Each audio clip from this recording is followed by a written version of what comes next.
네,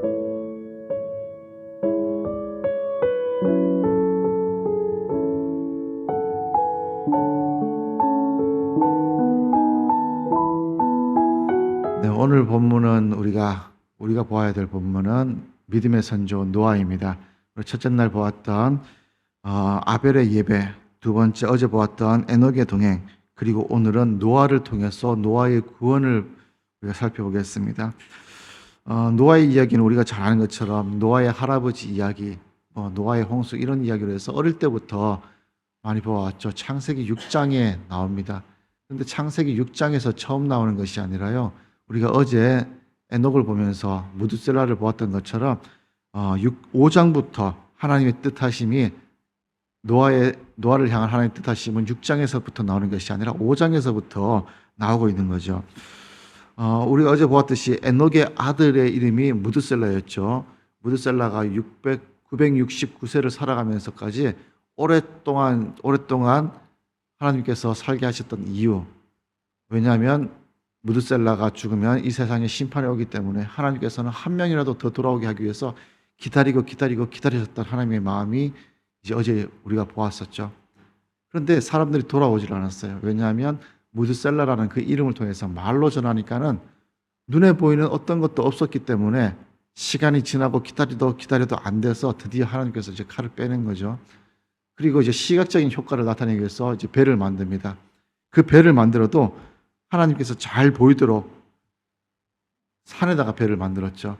그렇게 배를 만들고 사람들이 많이 보이도록 배를 만들었는데 그럼에도 불구하고 사람들은 회개하는 것이 아니라 눈에 잘 보이니까 눈에 보이는 반응이 나타나기 시작합니다.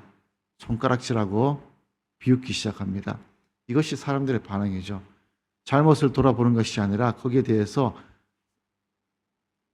비웃기도 하고 손가락질하고 하나님의 뜻에 대해서는 전혀 개입하지 않는 사람들의 모습을 봅니다. 창세기 6장 말씀을 보면요. 이미 에녹을 통해서 예견되었던 것들을 창세기 6장에서부터 우리가 살펴볼 수 있습니다. 그 말씀을 보면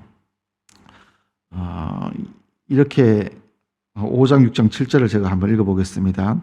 여호와께서 사람의 죄악이 세상에 가득함과 그의 마음으로 생각하는 모든 계획하심이 항상 악할 뿐임을 보시고 땅 위에 지으셨음을 한탄하사 그의 마음에 근심하시고 이르시되 내가 창조한 사람을 내가 지면에 쓸어버리되 사람으로부터 가축과 기는 것과 공중의 새까지 그리하리니 이는 내가 그것들을 지었음을 한탄함이라 하셨습니다. 이렇게 한탄하기까지 무드셀라를 통해서 기다렸죠. 그렇게 기다렸습니다. 그런데 하나님께 돌아오는 사람이 없었습니다. 그래서 11절을 보면요. 또 이렇게 표현합니다. 그때에 온 땅이 하나님 앞에 부패하여 포악함이 온 땅에 가득한지라. 이 온 땅에 부패함이 가득할 그 시기에 결국 하나님께서 칼을 빼들고 산꼭대기에 노아에게 방주를 짓게 했던 거죠. 이렇게 방주를 지으면서까지 사람들에게 회개를 촉구했음에도 불구하고 하나님께서는 그런 많은 경고를 하셨음에도 불구하고 깨닫지 못하는 것이 인간의 마음인 것 같습니다. 그런 상황에서 인간의 교만함이 극에 달했을 그런 상황에 오직 노아만이 하나님께 은혜를 입었다고 합니다. 그래서 오늘 말씀을 보더라도요. 오늘 말씀에 믿음으로 노아는 아직 보지 않은 일에 경고하심을 받아 경외함으로 준비하였다고 합니다. 경외함으로 방주를 준비했습니다.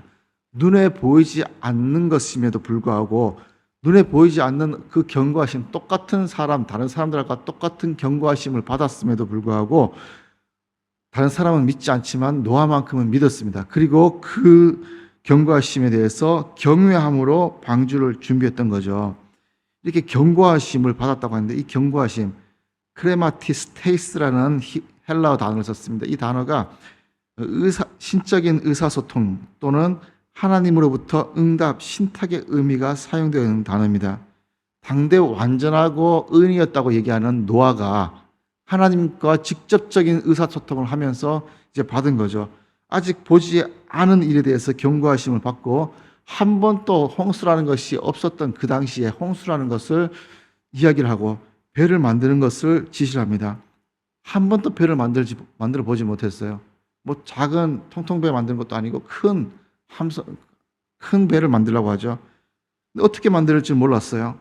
근데 하나님께서 얼마나 세세하게 노아에게 말씀하셨는지 하면, 노아에게 배는 얼마의 길이를 만들고 창문을 얼마로 만들고 어떻게 하라는 것이 그 치수까지 정확하게 얘기를 해서 만들잖아요. 그래서 그 세세한 것까지 하나님의 음성을 듣고 배를 만들었습니다. 근데 노아가 만든 배의 특징을 보면요, 참 대단했어요. 하나님께서 세세하게 말씀하신 것을 보면 이 노아 방주의 설계는 하나님이 하셨던 거죠. 이 방주의 특징은 첫 번째가 하나님께서 설계하신 방주라는 거예요. 창세기 6장 14절 말씀을 보면요, 이렇게 기록되어 있습니다. 너는 고페로 나무로 너를 위하여 방주를 만들되 그 안에 칸을 만들고 역청을 그 안팎에 칠하라. 내가 만든 방주는 이러하니 그 길이는 300규빗, 너비는 50규빗, 높이는 30규빗이라. 거기에 창을 내되 하면서 쭉쭉 나옵니다. 방주의 길이가 300규빗이었어요. 대략 135m가 되고요. 방주 폭이 50규빗, 23m가 되고요. 높이가 30규빗으로 14m 정도 됩니다. 축구장과 비교하면요, 길이는 축구장 긴 면보다 조금 더 깁니다. 그리고 폭은 축구장보다 조금 더 좁아요. 그것이 높이가 14m니까는 한 몇 층 정도 될까요? 한 7층? 6층? 그 정도 되겠죠?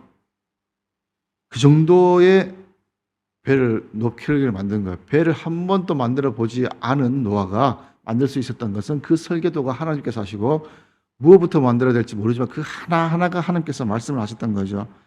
이것을 3층 높이로 해서 14,000톤급의 거대한 목재 바지설이 만들어진 거죠. 1993년에요. 한국창조과학회에서는요, 해사기술연구소에다가 선박위원회예요. 방주 모형에 대해 안전성의 실험을 의뢰했습니다. 그래서 이것에 대해서 안정성이 얼마나 되는지 의뢰를 했는데 50분의 1의 축소로 모형을 만들어서 테스트를 해본 결과 이 땅에서의 최대의 파도가 일 수 있는 것이 과학적으로 30m라고 해요. 그런데 이 방주가 견딜 수 있는 파도가 43m라고 하는 거죠. 그러니까 어떤 파도에 대해도 견딜 수 있는 방주가 되었던 거예요. 그리고 이 연구를 위해서 가로 길이를 조금 변화시켜보고 세로 길이도 변화시켜보고 높이도 변화시켜보고 이렇게 해서 13척의 변화된 배를 만들어서 또 테스트를 했는데 하나님께서 말씀하신 이 비율이 가장 안전했다는 거예요. 어떻게 변화를 시켜도 이것이 과학적으로 입증된 가장 안전한 배였다는 거죠.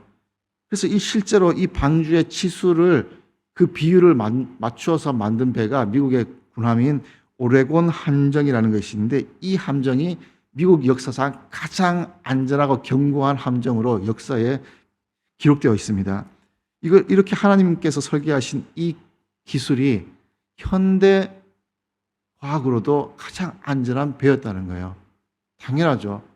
하나님이 만들어 놓으신 이 땅에서 그 재난을 이길 수 있는 가장 안전한 것을 하나님께서 설계하시는 거죠. 배를 한 번도 만들어 보지 못한 노아지만 하나님께서 말씀하신 대로 순종하고 만들었을 때에 하나님께서 이 모든 것들을 가르쳐 주시는 거죠. 그래서 순종했을 때에 이런 안전한 배를 만들 수 있었던 거예요. 그런데 참 이상한 것은요, 이 배는 물에 떠 있는데요, 돛이 없었고요, 방향키가 없었고요, 어떤 동력 장치도 없었습니다. 노도 없었고. 근데 어떻게 이게 배가 될까요? 배라는 것은 움직여야 되잖아요. 그런데 어떠한 움직일 수 있는 것도 없었습니다. 왜냐하면 이 배의 방향과 키와 운행은 하나님께서 하고 계시기 때문이에요. 노아가 했던 것은 그 안에 탔던 동물들을 돌보는 일밖에 없었던 거죠. 하나님께서 우리에게 맡겨주신 것도요, 무언가를 막 하라고 이렇게 맡겨주신 것이 아니라 맡겨진 일에 하라는 거잖아요. 저에게는 베더교회 목사의 직분을 맡기셨고, 그래서 씨를 뿌리든지 물을 주든지 그 역할만 하는 거예요. 자라게 하시는 이는 오직 여호와신 거죠. 우리의 인생의 길을 하나님께 맡기는 거예요. 인생에서 이거 왜 이렇게 안 될까요? 저렇게 안 될까요? 내게 맡겨진 일의 이상으로 내가 관여하고 싶은 것들이 많죠. 하나님께 맡기는 거예요. 하나님께서 운행하시고 하나님께서 움직여 주시는데 나는 그것을 내게 맡겨진 일에만 충성을 다해서 하면은 하나님께서 그 모든 것들을 운행하셔서 우리의 인생의 어떤 풍파와 어떤 힘든 일에도 세상을 견딜 수 있도록 우리를 설계해 주신 거죠. 그래서 우리 인생도 그렇게 이겨낼 수 있다는 거예요. 이겨낼 수 있는 인생이라는 거죠. 그래서 우리의 인생의 길을 하나님께 맡겨드리고 하나님께서 운행할 수 있는 인생이 된다면 이 세상의 어떤 풍파에도 우리는 견딜 수 있고 두려워하지 않고 걱정하지 않아도 된다는 것을 말씀하는 거죠. 두 번째로 노아 방주의 특징은 창문이 14m 높이에 천정을 향해서 하늘을 향해서 뚫려 있습니다. 천정에 뚫려 있어요. 이 창문의 역할이 뭐예요? 밖에 보려고 하는 거잖아요. 경치를 보려고 하는 거예요. 그런데 창문이 위에 있어요. 만약에 창문이 우리 눈높이에 세상 밖을 보게끔 뚫어놨다고 한번 생각해 보세요. 노아의 눈에 뭐가 보이겠습니까? 죽어가는 사람들이 보일 거예요. 나 죽어가면서 손 흔들고 그런 악요 세상적인 것이 보여서 노아의 마음이 얼마나 아팠겠어요. 그런데 하늘에 있는 창문 딱 하나예요. 하늘을 바라보면서 누구를 바라봤겠어요? 세상을 바라보는 것이 아니라 하나님을 바라보는 거예요. 그것이 하나님과 교제할 수 있는, 교통할 수 있는 거예요. 우리가 믿음의 눈을 들어서 세상을 바라보면은 세상이 절망적이고 코로나 때문에 왜 이렇게 안 돼? 세상에 일이 안 돼? 여러 가지 힘든 것밖에 보이지 않는데 우리의 눈을 들어서 하늘을 바라보는 거예요. 하늘에 있는 창문을 통해서 바라보는 하나님, 그 하나님을 바라볼 때 하나님께서 응답하시고 오로지 하나님과만 교제할 수 있는 방주였다는 거죠. 그래서 우리가 믿음의 눈을 들어서 하나님을 바라볼 때 문제보다 더 크신 하나님, 문제를 해결할 수 있는 하나님을 바라보시기를 바랍니다. 세 번째 방주의 특징은요, 문이 그 큰 배의 문이 단 하나였습니다. 축구장 크기보다 큰데 축구장에도 문이 여러 가지 있잖아요. 동문, 서문 하면서 동문 1, 동문 2, 서문 1, 서문 2 이런 식으로 크게 있는데 이 배는 단 하나예요. 오늘 말씀 16절을 보더라도요. 그 문을 옆으로 내고 오라면서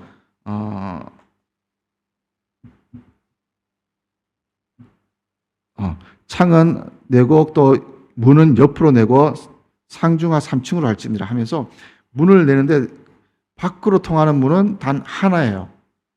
이 밖으로 통하는 문은 단 하나인데 그 문이 어떤 문이겠습니까? 요한복음 10장 9절 말씀 보면요. 예수님께서 이렇게 얘기합니다. 내가 문이니 누구든지 나로 말미암아 들어가면 구원을 받고 또 들어가며 나오며 꼴을 얻으리라. 예수님을 통해서 구원을 얻는다고 예수님이 문이라고 얘기를 하신 거죠. 이 노아의 방주에서 단 하나의 문, 이 문을 통해서 들어가야만, 방주 안에 들어가야만 구원을 얻는 것이고요. 이 문을 통해서 들어가지 못하면은 들어갈 문이 없는 거예요. 구원을 얻지 못해요. 예수 그리스도의 문을 통해야만 구원을 얻는 거죠. 오직 예수님만 길과 진리고 생명이잖아요. 그 문을 통해야 되는 거예요. 그래서 방주 안에는 생명이 있고 구원이 있는 것처럼 예수 그리스도 안에는 생명이 있고 구원이 있는 거죠. 그래서 우리가 예수 그리스도를 믿으라고 하는 것이 방주 안으로 들어오라고 하는 것, 그 얘기가 되겠죠. 이런 특징을 가진 배입니다. 이 세 가지 특징을 가진 배가 노아가 만들었는데요. 이 특징은 나무로 만들어졌죠. 그리고 나무만 있다고 해서 이 배를 만들 수 있는 것은 아니에요. 오늘 본문은요, 이렇게 얘기를 합니다. 믿음으로 노아는 쭉쭉쭉 해서 방주를 준비했다고 해요. 가장 중요한 것이 믿음이었겠죠. 나무는 노아의 눈에만 보였던 게 아니에요.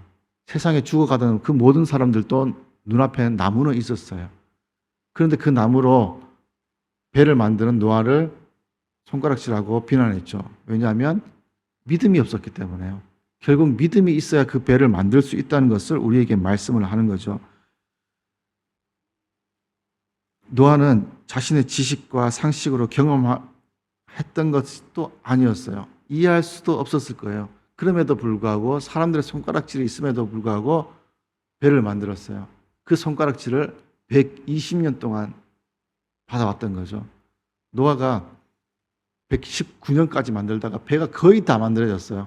완성할 단계에 이르는데, 근데 밖을 보면은 비가 내릴 어떤 기미도 안 보이는 거예요. 세상 사람들은 119년 동안 계속 손가락질하면서 뭐라 그러죠? 욕만 얻어먹었어요. 그때 노아가 절망해서 내가 119년 동안 했는데 아무런 변화도 없어. 아무 기미도 안 보여. 그러고 손을 놔버려요. 어떻게 되겠습니까? 노아 구원받지 못하고 그 가족들도 구원받지 못하면 똑같습니다. 시작 안 한 사람이랑 똑같아요.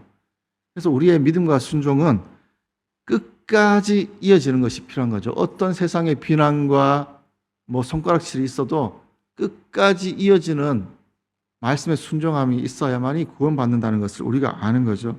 그래서 우리 인생에 끝까지 믿고 순종했을 때 어떤 세상의 홍수도 풍파도 우리를 해치지 못한다는 것을 우리 노아의 방주를 통해서 볼 수가 있는 거죠.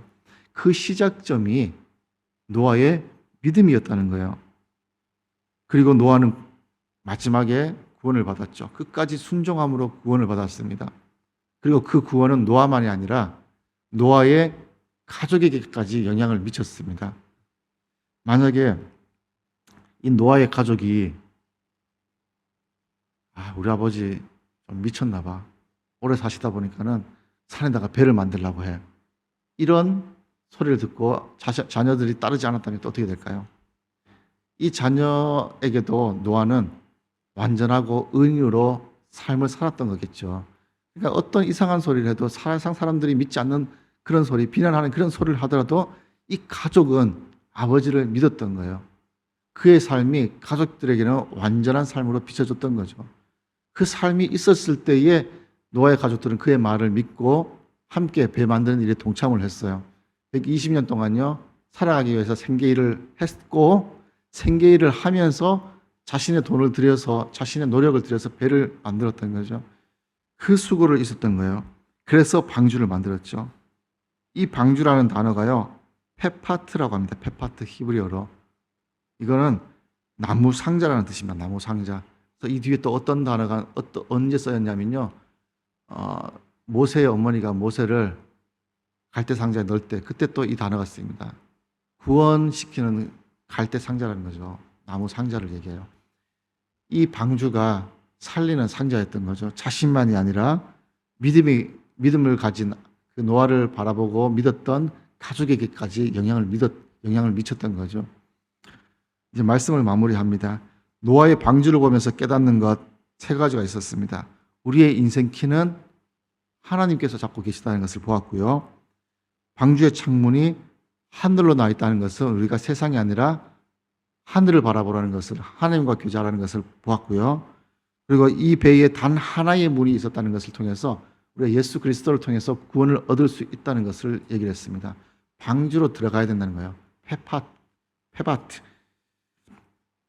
구원의 방주라는 거죠. 그래서 이 구원의 방주 들어가는 것은 노아의 믿음으로 인해서 시작이 됐고요. 가족에게까지 영향을 미치고 또 가족에게까지 자신의 삶을, 완전한 삶을 보여주었기 때문에 가족들도 노아를 믿고 따를 수가 있었던 거죠. 우리의 믿음과 구원이요, 노아처럼 가족들에게 완전한 믿음과 신앙으로 비춰주고 당대 완전하고 의인으로 비춰준다면 우리 가족들도 나의 삶을 보면서 믿겠죠. 이것이 구원의 방주다, 이것이 살아날 길이다라고 얘기했을 때 세상 사람들은 믿지 않을지라도 가족들은 믿을 수 있는 그런 관계가 되었을 때에 우리의 믿음이 가족들에게도 영향을 미치고 가족들에게도 구원을 일으키는 그런 우리의 믿음을 보여줄 수가 있겠죠. 2023년을 살아가면서 우리의 인생 주님께만 맡기고 주님만 바라볼 수 있는 한 해가 되시기를 축원드립니다. 그로 인해서 세상의 어떤 풍파도 이겨내시고 또 그 믿음이 나의 구원만이 아니라 우리 가족이 믿지 않는 자들에게까지 영향을 끼쳐서 함께 구원함에 받는 그런 2023년이 되시기를 축원드리겠습니다. 기도하겠습니다. 하나님 감사합니다. 오늘 노아의 말씀을 보면서 이 방주를 통한 하나님의 은혜를 우리가 깨닫습니다. 우리 인생의 길을 하나님께 맡겨드리고 싶습니다. 하나님께서 우리의 인생을 이끌어 주시고 또 세상을 바라보면서 절망하고 낙심하는 것이 아니라 하나님을 바라보면서 하나님과 교제해서 하나님의 뜻을 듣고 나갈 수 있도록 인도하여 주시고 또 하나의 문 예수 그리스도를 통하여서 오로지 생명을 얻는 구원의 삶을 살 수 있도록 인도하여 주시옵소서. 이 구원을 위해서 철저히 믿음으로 살아갈 수 있도록 인도하여 주시고 믿음의 삶을 살아감으로 인해서 내가 구원받는 것 이상으로 우리의 가족의 구원까지 하나님께 간구할 수 있는 시간이 될 수 있도록 주님 인도하여 주시옵소서. 나를 살리시고 인도하신 주님 감사합니다. 나의 구원이 우리 주변에 있는 이웃과 가족들에게까지 영향을 미치는 삶이 될 수 있도록 인도하여 주시고 그 모두를 구원의 방주로 이 교회로 이끌 수 있도록 주님 나의 입술을 담대하게 하시고 또 나의 입술을 통하여서 더욱더 주님의 은혜를 끼칠 수 있는 시간이 될 수 있도록 인도하여 주시옵소서. 2023년도 한 사람 한 사람을 전도할 수 있고 주님께로 인도할 수 있는 한 해가 되기를 간절히 원하오며 예수님 이름으로 기도드립니다. 아멘.